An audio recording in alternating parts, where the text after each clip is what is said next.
Good morning dear students. आज हम लोग डिस्कस करेंगे मोड चैप्टर को। 11th इकोनॉमिक्स का ये टॉपिक है।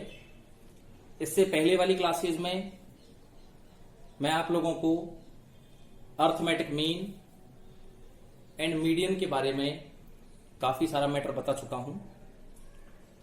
आज से हम स्टार्ट कर रहे हैं मोड। हिंदी में मोड को बहुलक भी कहते हैं। मोड एक ऐसी वैल्यू है जो रिप्रेजेंट करती है किसी एक आइटम के बार बार फ्रिक्वेंटली बारंबारता को, फ्रीक्वेंसी को। It means the value of the variable which occur most frequently in a distribution is called the mode. When a value occur or generate frequently in a distribution, then this value is called mode. Clear? Mode किसी भी distribution में एक ऐसा variable या एक ऐसा मूल्य है, एक ऐसी वैल्यू है जो सबसे ज्यादा बार जिसकी फ्रीक्वेंसी आती है। इसलिए इसे हम मोड और बहुलक, हिंदी में क्या कहते हैं बेटा, उसको बहुलक कहते हैं। क्लियर? मोड को कैलकुलेट करने की 3 प्रोसीजर हैं, 3 मेथड्स हैं। जैसा कि आपको पता है, अर्थमेटिक मीन और मीडियन में आप लोगों को कंटिन्यूअस सीरीज, डिस्क्रीट सीरीज और इंडिविजुअल सीरीज, कौन कौन से? Individual series, discrete series and continuous series के 3 मेथड्स के साथ अर्थमेटिक मीन और मीडियन को कैलकुलेट करना सिखाया गया था। इसी प्रकार मोड में भी आप लोगों को individual series, discrete series and continuous series के साथ वैल्यूज कैलकुलेट करना सिखाया जाएगा। क्लियर? सबसे पहले इंडिविजुअल सीरीज। इंडिविजुअल सीरीज, इसमें किसी आइटम और डिस्ट्रीब्यूशन को असेंडिंग और डिसेंडिंग ऑर्डर में आपको डिटरमाइन करना है। इस सीरीज में आप दो तरीके से मेथड्स का यूज करके मोड कैलकुलेट कर सकते हैं। First is by inspection.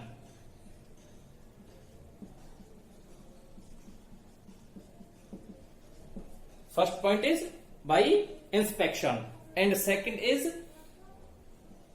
by convert the individual series into continuous series. Clear? आप इंडिविजुअल सीरीज को या तो कंटिन्यूअस सीरीज में चेंज कर सकते हैं या फिर आप डिस्क्रीट सीरीज में भी उसको चेंज कर सकते हैं। क्लियर? आई होप आप लोगों को मोड की जो बेसिक डेफिनेशन है वो क्लियर हो गई होगी। मैं दोबारा इसको रिपीट कर रहा हूं। मोड किसी डिस्ट्रीब्यूशन की वो वैल्यू है जो बार बार फ्रीक्वेंसी में आती है, रिपीट होती है, आवृत्ति आती है, उसी वैल्यू को मोड माना जाएगा। डियर स्टूडेंट्स, ऐसा कंपलसरी नहीं है कि कोई वैल्यू यदि बार बार रिपीट हो रही है तो उसे ही मोड माना जाए। ये कंपलसरी नहीं है। इट मीन्स दो चीजें आप लोगों को यहां पर, दो कंडीशंस आप लोगों को ध्यान में रखनी है, मेजर करनी है।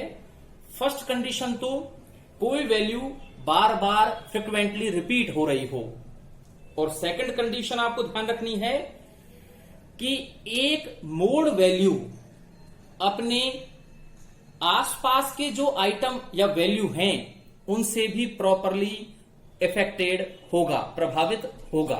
इसका मतलब आपको आगे आने वाले क्वेश्चंस में ऐसा बताया जाएगा कि एक वैल्यू अगर 15 टाइम रिपीट हो रही है और एक वैल्यू 17 टाइम रिपीट हो रही है, तो वहां पर ऐसा होगा कि मोड वाली वैल्यू हम 15 टाइम वाली को मानकर चलेंगे, क्योंकि वो अपने जो नियरेस्ट आइटम्स हैं, वैल्यूज हैं, उनसे भी प्रॉपरली इन्फ्लुएंस्ड मानी जा रही है। क्लियर? इसलिए आप लोगों को कंफ्यूज नहीं होना है। मोड कैलकुलेशन में आपको दो चीजें ध्यान रखनी है।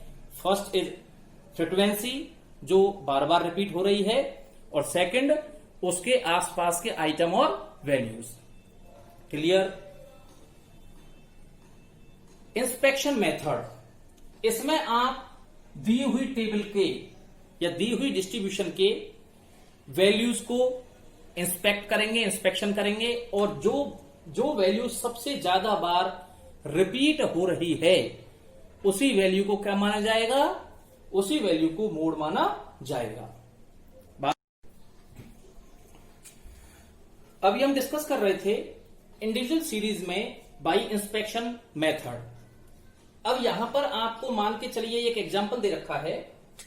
इस एग्जांपल में आप लोग इसको ध्यान से अगर आप देखेंगे तो आप पाएंगे कि सबसे ज्यादा बार जो वैल्यू रिपीट हुई है वो कौन सी वैल्यू रिपीट हुई है? 5 की। कौन सी वैल्यू रिपीट हुई है? 5 की। ऐसी कंडीशन में 5 की वैल्यू को ही क्या माना जाएगा? मोड माना जाएगा। क्या माना जाएगा? 5 की वैल्यू को ही यहां पर क्या माना जाएगा? मोड माना जाएगा। आई होप आप लोगों को यह पॉइंट क्लियर हो गया होगा। By inspection method, in this method we find out the most repetitive value और most frequently value in a distribution. जो वैल्यू बार बार रिपीट हुई है या सबसे ज्यादा बार रिपीट हुई है उसी वैल्यू को ही क्या मान लिया जाएगा? मोड मान लिया जाएगा। क्लियर? इसके बाद जो दूसरा पॉइंट आता है इंडिविजुअल सीरीज का, by converting the individual series into discrete और कंटिन्यूअस सीरीज। आप सबसे पहले इंडिविजुअल सीरीज को डिस्क्रीट और कंटिन्यूअस सीरीज में आप कन्वर्ट करें। इसके लिए आपको क्या करना है? इसके लिए आपको एक टेबल बनानी है। उस टेबल में हम लोग क्या करेंगे? जैसे मान के चलिए सबसे पहले तो आप ये देखिए कि मिनिमम वैल्यू क्या है और मैक्सिमम वैल्यू क्या है।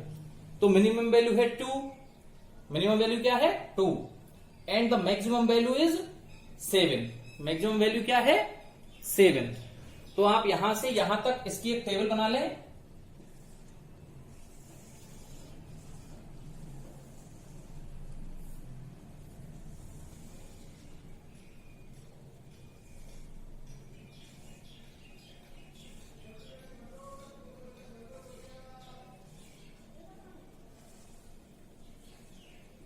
Items and frequency. Clear? Item 1, 2, 3, 4, 5, 6 and 7। Clear? अब सबसे पहले 1 की वैल्यू कितनी बार आई है? 0 बार। क्लियर? 2 की वैल्यू 1, 2, 3 बार रिपीट हुई है। क्लियर? 3 की वैल्यू 1, 2, 3 बार रिपीट हुई है। 4 की वैल्यू 1 बार रिपीट हुई है। 5 की वैल्यू 1, 2, 3, 4, 5, 6 बार रिपीट हुई है, 6 टाइम रिपीट हुई है। 6 की वैल्यू 1, 2 बार रिपीट हुई है। एंड 7 की वैल्यू 1 बस 1 बार रिपीट हुई है। अब आप यहां पर देखेंगे कि सारी वैल्यूज को हमने टिक कर दिया है। इट मीन सारी वैल्यूज को हमने डिस्क्रीट सीरीज में कन्वर्ट कर दिया है। अब आपको यहां यह देखना है कि इसमें कौन सा आइटम, कौन सी वैल्यू सबसे ज्यादा बार रिपीट हुई है, फ्रीक्वेंसी आई है। अगर इसका मेजरमेंट किया जाएगा तो सबसे ज्यादा बार रिपीटेशन किसका हुआ है? वैल्यू 5 का। इसका मतलब यहां पर मोड क्या माना जाएगा? यहां पर मोड माना जाएगा 5। क्या माना जाएगा? यहां पर मोड माना जाएगा 5 की वैल्यू। क्लियर? बात समझ में आ गई आप लोगों के? इंडिविजुअल सीरीज दो तरीके से कैलकुलेट करते हैं, bye inspection method and by converting the individual series into continuous series. Inspection method में हम केवल ध्यान से इसको देखकर मेजरमेंट करेंगे, जबकि इंडिविजुअल सेकंड पॉइंट में इंडिविजुअल सीरीज को कन्वर्ट करेंगे सबसे पहले डिस्क्रीट सीरीज और कंटिन्यूअस सीरीज में। डिस्क्रीट सीरीज और कंटिन्यूअस सीरीज में जिस तरीके से ये एग्जांपल मैंने आप लोगों को दिया है, इस टेबल को मैंने कन्वर्ट कर दिया है डिस्क्रीट सीरीज में। कन्वर्ट करने पर आप लोगों को इजीली पता लग जाएगा कि यहां पर मोस्टली रिपीटेटिव आइटम या बार बार जो रिपीट हुआ है वो आइटम कौन सा है, उसी को हम क्या मानेंगे, उसी आइटम को मोड माना जाएगा। आई होप आप लोगों को ये बात क्लियर हो गई होगी। इसके बाद सेकंड नंबर का पॉइंट आता है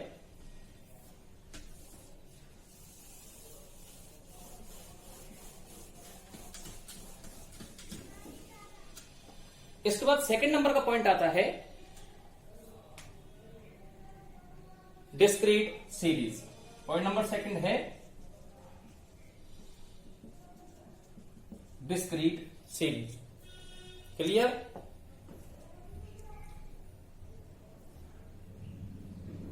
डिस्क्रीट सीरीज, इसमें भी हम मोड निकालने के दो मेथड्स यूज करते हैं। First by inspection method and second by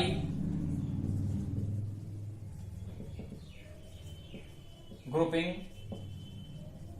method. Clear? First point कौन सा है? Bye inspection method and second point is by grouping method. Inspection method में आप लोगों को इंडिविजुअल सीरीज की तरह केवल मेजरमेंट करना है और उसी के बेसिस पर आप इजीली वैल्यू को या मोड को फाइंड आउट कर सकते हैं। जबकि ग्रुपिंग मेथड में आप लोगों को दो टेबल जनरेट करनी होंगी, उन टेबल के बेसिस पर ही आप लोग मोड कैलकुलेट कर सकते हैं। उन टेबल के बेसिस पर ही आप मोड कैलकुलेट कर सकते हैं। क्लियर? दोनों टेबल के नाम हैं, first table is group table and second table is analysis table. Group table and analysis table, first table and second table. Grouping method में ये दो टेबल बनानी होंगी और इन्हीं के आधार पर, इन्हीं के बेसिस पर आप मोड कैलकुलेट कर सकते हैं, इजीली कैलकुलेट कर सकते हैं। क्लियर? ग्रुपिंग मेथड में हम लोग कुछ रूल्स एंड रेगुलेशन फॉलो करेंगे, जिनके बारे में मैं आप लोगों को अभी डिस्कस कर रहा हूं।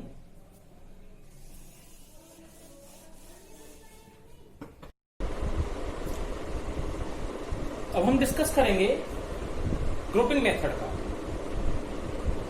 जैसा कि आपको बताया जा रहा था, डिस्क्रीट सीरीज से मोड कैलकुलेट करने के लिए दो मेथड्स यूज किए जाते हैं।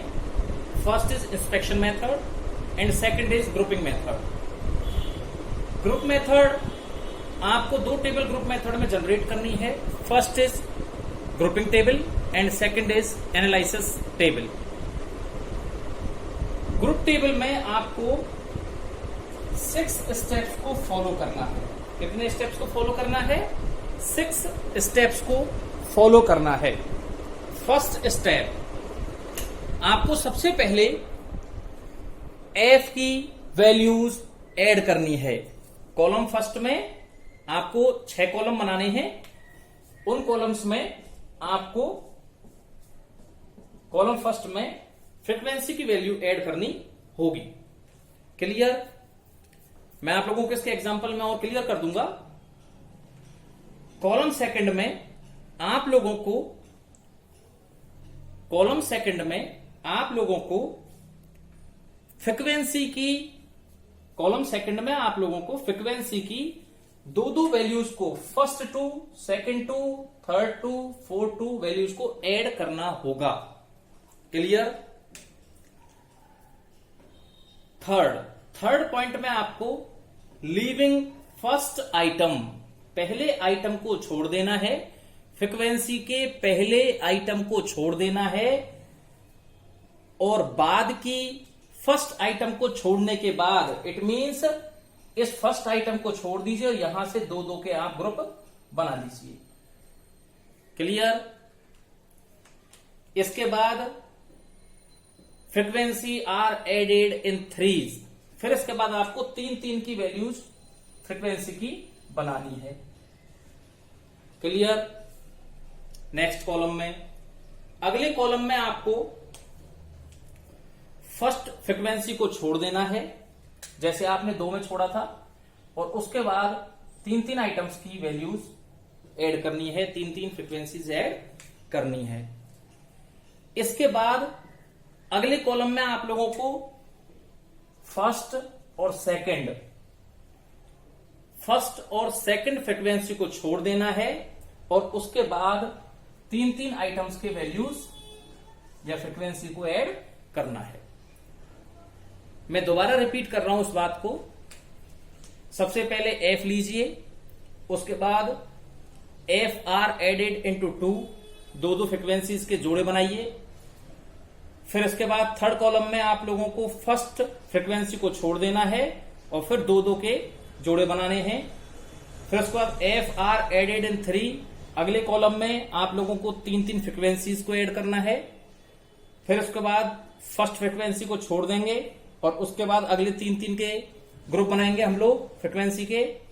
इसके बाद अगले कॉलम में हम लोग दो छोड़ देंगे और उसके बाद तीन तीन फ्रीक्वेंसीज के कपल और जोड़े बनाए जाएंगे। क्लियर? ये 6 स्टेप्स आप फॉलो करते हैं तो इजीली आप लोग ग्रुपिंग टेबल को क्लियर कर पाएंगे। अब आपको यह ध्यान रखना है कि जैसे 1 2 3 4 5 जितने भी आपके जोड़े तैयार हुए, फ्रीक्वेंसी को ऐड करने के बाद जोड़े तैयार हुए, इनमें से जिसकी वैल्यू भी सबसे ज्यादा हाई है उस वैल्यू को आप क्या कर देंगे, सर्कल में बंद कर देंगे। क्या कर देंगे? उसको सर्कल से सिंबलाइज कर देंगे, उस पर सर्कल बना देंगे। ऐसे ही इसमें आपको सर्कल बनाना है, इसमें भी और इसमें भी और लास्ट वाले में भी आपको सर्कल बना देना है। सर्कल से वो वैल्यू सारी वैल्यूज से क्या हो जाएगी, अलग शो हो जाएगी। इसीलिए मैंने इस पॉइंट को नीचे लिख दिया बेटाओ। In each case take maximum total, जो भी मैक्सिमम टोटल आया है प्रत्येक सीरीज का वो मैक्सिमम टोटल लेना है, and put it in a circle, किस में बंद कर देना है, सर्कल में और बॉक्स में, और in a box a to distinguish या डिफरेंशिएट इट फ्रॉम अदर्स, इसे दूसरी वैल्यूज से अलग दिखाने के लिए आप इसे या तो सर्कल में या फिर एक बॉक्स में आप इसको रख सकते हैं, बंद कर सकते हैं। हो सकता है कि ये थ्योरेटिकल मेथड आप लोगों को थोड़ा कम समझ में आया हो, लेकिन जैसे ही हम इसका एक एग्जाम्पल देखेंगे आप लोगों को ये वैल्यूज, आप लोगों को ये जो समरी है या थ्योरी है वो इजीली क्लियर हो जाएगी। Clear students? अब हम लोग इसका एक एग्जाम्पल लेंगे।